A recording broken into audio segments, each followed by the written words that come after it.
All right, we are live. So I'm Chris Berry with Castle Wealth Group. We do these weekly wisdom webinars every week on Wednesday, 1 p.m., where I answer any legal, financial, tax questions that are submitted throughout the week or anything that is submitted while we're on the webinar today. So there's nothing scripted. Really, it's just like open office hours where people submit questions and we go ahead and answer those to the best of my ability. And we're going to start with positive focus. My positive focus is that the election appears to be over. So whether you're happy with that or not, on the bright side, no more of the spam calls, the spam texts, all those horrible commercials. Those are hopefully done and done. And so with that, a couple of questions submitted ahead of time, and then I saw a question just come in. These came in really kind of this morning, last night, based off of the election. And let me share my screen and we'll get into it. All right, so I had two questions, they're kind of similar here. With Trump winning the election, so really it's, okay, with the election over, what's going to happen? So one question, with Trump winning the election, what are the views regarding Social Security and Medicare policies? Why do some groups say that Social Security and Medicare could run out within 6 years under his plan? And then second, will Trump's presidency affect interest rates? How might it affect savings and mortgage decisions? So what I'd say is, first of all, and I've been talking to clients about this as we've been moving into this election year, is a couple things. So first of all, anything they say in the campaign, I kind of run it through a filter of, first of all, a lot of it's to pander to get votes, whichever side it was. And so there's a chance that whatever they say just may not actually be part of what they plan on getting done. So I kind of run it through a BS filter. I'm a little bit jaded as it comes to politics in that sense. And then the second thing is, even if they do have this great idea, assuming it is a great idea, whatever it is, they still have to get it through unless there's some executive order or something like that. So if it looks like Republicans are taking the Senate and the executive office, the House is, I think, still flipped to the other side. So they still have to get things like through the governmental process to get it done. And that's where, depending on kind of your political views, sometimes gridlock's the best thing, where the less the government does, the better. So I would say it's a little bit too early to tell with a lot of these things. But that said, to answer some of these questions, so first with regards to Social Security and Medicare, I wouldn't focus so much on what Trump has said or what his policies will be. I just go back to the way that Social Security is set up, and with that kind of Medicare to a certain extent. So in this, we've been talking about this probably since 2015, 2014, around that area, where we looked at the amount of debt the country has, we looked at Social Security, and even if you looked at your Social Security statements, as far back as about 10 years ago, they were saying unless changes were made to the Social Security system in 2034, Social Security is going to go bankrupt, because to a certain extent, it's kind of a Ponzi scheme. And especially as you have this baby boomer generation, as they're moving in out of the workforce, we have less people kind of replacing them. And so there's less money going into Social Security, and now we need to fund more people, plus we're living longer than ever. And so even if you look at how Social Security started, when Social Security started, full retirement age was 65. Right now, full retirement age under Social Security is 67. So it's only a 2-year difference. But here's the thing, when Social Security started, full retirement age was 65. So that's when you get your full benefit. Again, now it's 67. If you wait till 70, you can get an added benefit, but you get your full benefit at 65. But at the time they passed it, average life expectancy was 63. So you're supposed to die, and then 2 years later, if you continue to live, you would get Social Security. So that was the whole purpose of Social Security. It was more of a longevity protection. It wasn't based to be some retirement income plan for people.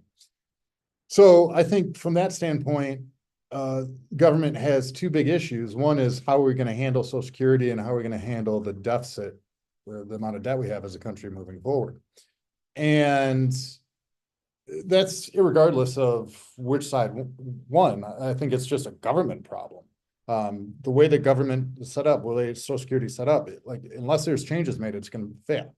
And so that's where I have these conversations quite often with clients of like, hey, I want to take my Social Security now, or what if they change Social Security? I don't see them really changing Social Security for people who are about to take Social Security or who are already on Social Security. Because like a lot of people depend only on Social Security. Most of my clients have additional funds on top of Social Security, but there's plenty of the population that all they have is Social Security. So they could look at some means tested program or something like that. But really, what I think they're going to do, and I think the Secure Act, which they passed in 2020 or 2019 was a precursor to this, is I think they're going to push back full retirement age from 67 to maybe 70 or something later. The Secure Act was kind of laying that foundation where they pushed back the required minimum distribution age from 70 and a half to 72. Now it's 73 or 75, depending on when you're born. So I think the real reason they pushed back the RMD age was not because it really offered any benefit. I think they were just setting the stage to then push back full retirement age for Social Security. So I don't think it's a Trump thing or a Harris thing. I just think the government, one way or another, they're going to have to stop kicking the can down the road and deal with Social Security. And the way that I feel they're going to do that most likely would be pushing back full retirement age for like the earlier generation. So that is the Social Security. That is kind of Medicare. Next was, will Trump's presidency affect interest rates? How might this impact senior savings mortgage decisions? So interest rates, yeah, the president may have a little bit of pull on that, but really it's going to be the feds who controls the money. And so the feds are actually talking about cutting interest rates again, probably this week. I think they're supposed to come together. And then also they're talking about cutting interest rates again in December. So I've been talking to a lot of my clients who moved into certain investments back in 2021 based on where interest rates are and inflation. And the world's a lot different. 2024, interest rates are completely different. Inflation is completely different. Like interest rates in 2021, if you got a mortgage, it could have been like 2.25%, 2.75% versus now it's like 7% for a mortgage. Our high yield savings accounts have benefited from the increase in interest rates, where our high yield savings account now it's about 4.5, 4.6%. That's more tied to what the feds do with interest rates. And sure, the presidency or the executive office can have some sway on that. The economy obviously has some sway on that. So depending on what you feel in terms of who got into office, do you think it's going to benefit the economy? And then, yeah, I could see how that could have effect on interest rates. But really, it's the feds and how they control the money and what they set for interest rates. And again, it looks like they're planning on cutting interest rates. So what that means is your mortgage rates are going to lower. It might be a time to refinance, could speed up the housing market because with the high mortgages, not a lot of people have been moving into new houses. How it's going to affect some of the investments like your CDs and high yield savings accounts, those are going to drop. So now might be a time to lock in some of these higher interest rates in terms of your investments. Or if you're looking at taking out a loan, you might want to hold off until the feds cut the interest rates. So it's not so much tied to the presidency.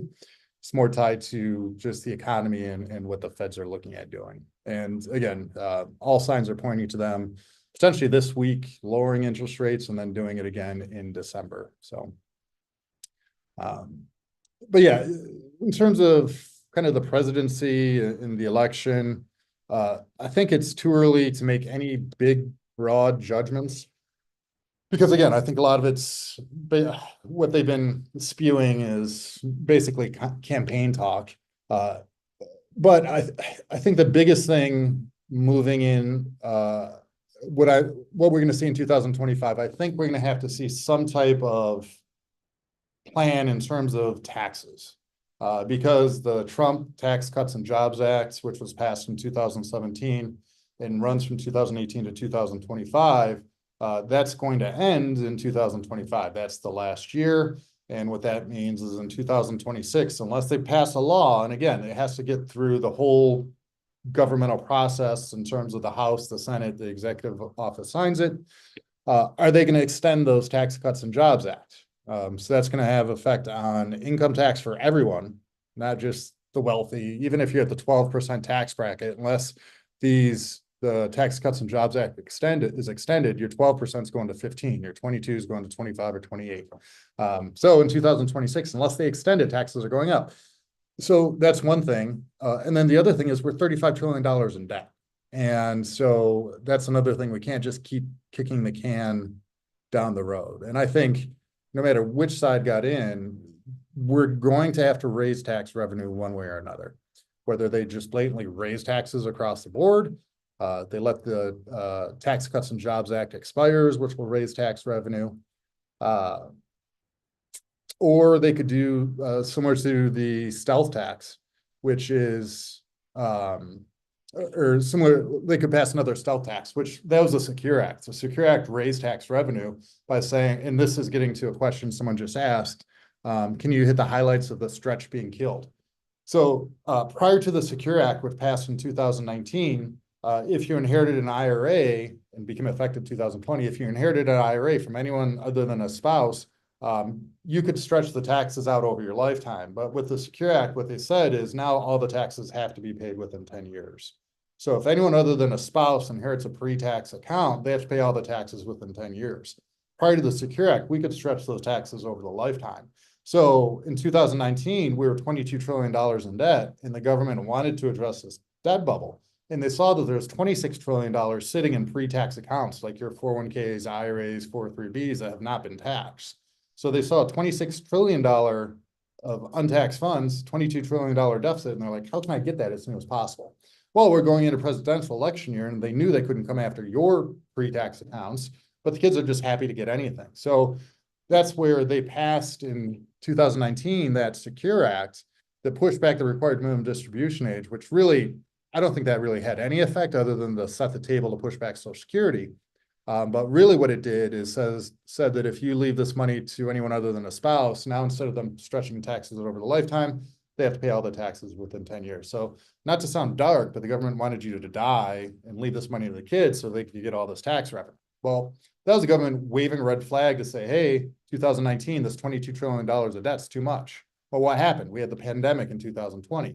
And now a couple of years later, we're at $35 trillion worth of debt. So I think that's going to be the biggest thing that, and I think it'll be addressed. We're going to have a firm grasp on maybe the next 5 years of what the tax environment is going to look like based on what happens in 2025.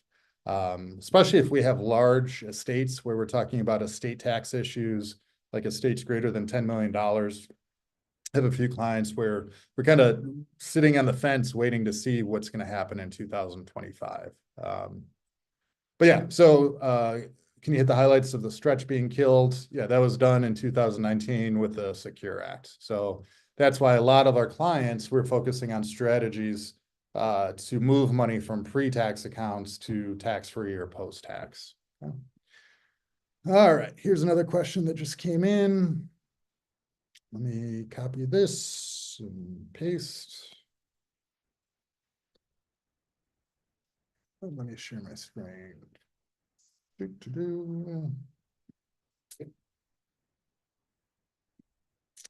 All right. I got too much stuff here. Let me move this out of the way so I can actually read it. If one has a joint trust and a year later there is a legacy portion added, is certificate trust still the original date? Does the legacy overlay change that? Yeah, so the question here is, let's say we set up a trust and then we add in some additional provisions. In this situation, it sounds like attorney-client privilege, I'm not going to share details, but a lot of times what we have is what we call a base trust, where we say it goes out right to the kids at a specific age, whether it's 25, 30, 35. But a lot of times my clients, they're not concerned about their kids because that protects against financial mismanagement. They're concerned about the outside environment, because now what happens if kids inherit this money at 25, 30, 35, but now there's a divorce or a lawsuit, or if that child passes away, that money might go to an in-law, we call an outlaw, who might remarry versus going down to grandkids. So one of the things that we can do is build in what we call legacy provisions. Now, whatever we leave to the next generation, we can give them the opportunity. So whatever they inherit from you, if anything, is protected for their lifetime from divorces, creditors, bankruptcies, and the money can stay in the bloodline. So the question is, if we're updating the trust to build in this language, do we need a new certificate of trust? Because the trust has a name and the different financial institutions need to point to the trust. We call this funding the trust. So they need to know the name of the trust. So as long as we do what's called a restatement, where the trust keeps the same name and date, but we just kind of rework the internal pieces. Like if we have the Jim and Jane Smith Trust dated January 1st, 2018, and then we do a restatement January 1st, 2025, it keeps the same name, which means we keep the same certificate of trust. Typically, the only time we would need a new certificate of trust is if we went to a completely different type of trust that had a completely different name.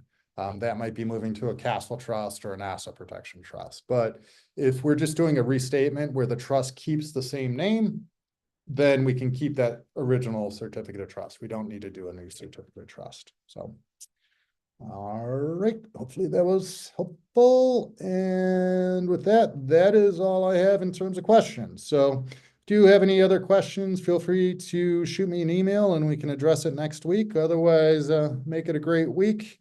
Take care. Enjoy the freedom of no more political spam calls.